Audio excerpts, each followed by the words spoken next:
శ్రీమాత్రే నమః. అమ్మ, ఈరోజు మీరు చెప్పినటువంటి శ్లోకం సుధా సింధోర్మధ్యే. ఆ శ్లోకం యొక్క వివరణ ఎలా ఉందంటే, అమ్మ సాక్షాత్ ఆ లలిత అమ్మవారు వచ్చి నా కన్నుల ముందు కూర్చున్నట్టుగా ఆ తల్లి జగన్మాత మణిద్వీపంలో ఎలా నివసిస్తుందో, ఆమె చుట్టూ ఉన్నటువంటి ప్రాకారాలు ఎలా కోటి సూర్యుల వెలుగుతో వెలుగుతున్నాయో, ఆమె పరమశివుడినే శయ్యగా చేసుకొని కూర్చుందో, అలాగే ఆమె చుట్టూ షట్కోణంలో సకల దేవతలు బ్రహ్మ, విష్ణు, మన్మధుడు, విఘ్నేశ్వరుడు మొదలగు సకల దేవతలు జంటలతో ఆమెను ఎలా సేవిస్తున్నారో, ఆ శ్లోకంలోని ప్రతి పద వివరణ నిజంగా అమ్మ చాలా గొప్పగా ఉంది.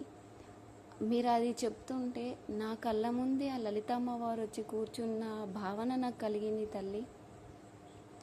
నా చుట్టూ ఉన్నటువంటి పరిసరాలు ఒక్కసారిగా నాకు శ్రీచక్రంలా మారిపోయిన ఫీలింగ్ కలిగింది తల్లి.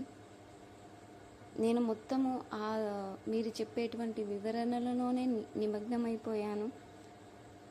మీకు చాలా ధన్యవాదాలమ్మా, ఈ అద్భుతమైన అవకాశం నాకు కల్పించినందుకు. మీకు శతకోటి వందనాలు గురువుగారు. ధన్యవాదాలు.